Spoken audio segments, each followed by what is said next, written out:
Hello, sculptors and makers. This is Diane van der Zanden here at Atelier Arenas in Colima, Mexico.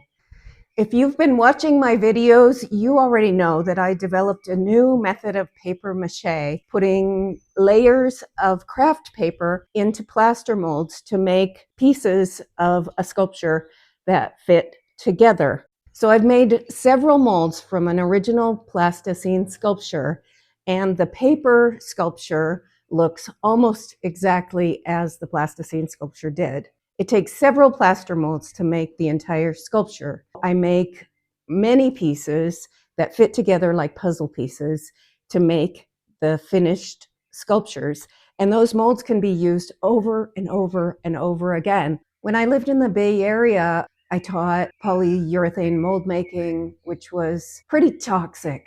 When I moved to Mexico, I decided that I wanted to work with less toxic materials. And it took me a long time of experimenting. A friend of mine sent me a YouTube video about paper. It was a wonderful video from a Portuguese man making Florentine masks. They were not three-dimensional, but he was doing them like with this layering of craft paper into plaster molds with simple PVA glue. I decided that I could do that in 3 dimensions. I could make the molds and have the paper with a flange, glue the flanges together, have a 3-dimensional sculpture in hollow paper. And it's worked out super well. It's fairly non-toxic.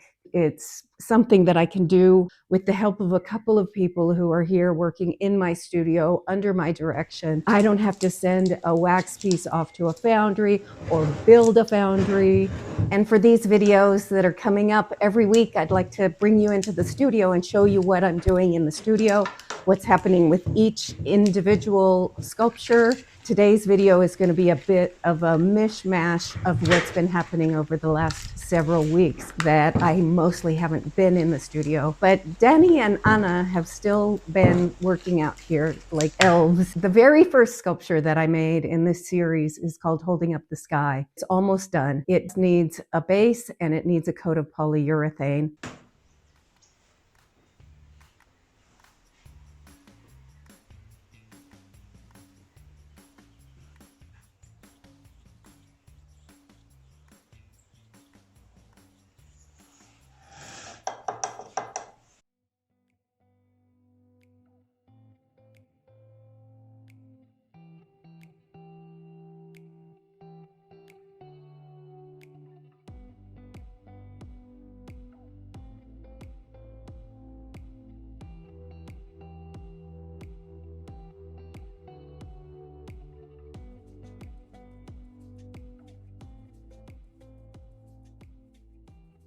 And then another sculpture called My Sorrow, which I'm making with Judy Sarabrin, fell over in the September earthquake and broke its fingers, dented the front and somehow the back. So I'm rebuilding that sculpture, and I'll show you a little bit about that one as well. So I'm picking the smallest washer. I'm gonna put it in here.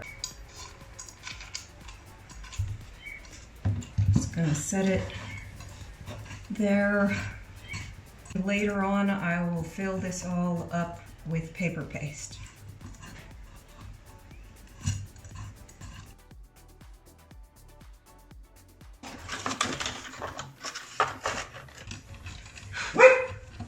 Rogelio made these bases for me, and they have holes drilled in them, and they're all ready for these sculptures to go. Another advantage of this method is the sculptures end up being lightweight and durable. My fire, I'm not sure exactly what it's going to be called, so I had to take it apart, and now I'm working on it and I'm making flames and fire, but I'm nervous, and so I'm going really slowly because I don't want to screw it up again.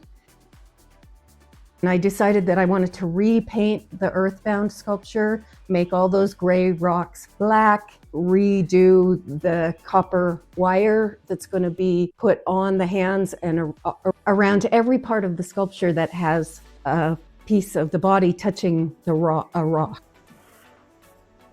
Oh, and my tune. This is a sculpture a little bit about my childhood and a little bit about me marching to my own drummer. I love this sculpture so far. I've made the tutu. Rogelio's gonna make me a music box. We're gonna have a little music going in it. My fall and my rise. I've been doing battle with this sculpture.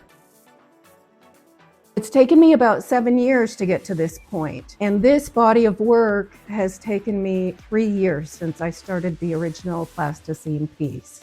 I'm very excited and happy about what's going on in the studio right now. I love living in Mexico. As you can hear, and the birds are singing. This is the way that I am awakened every morning.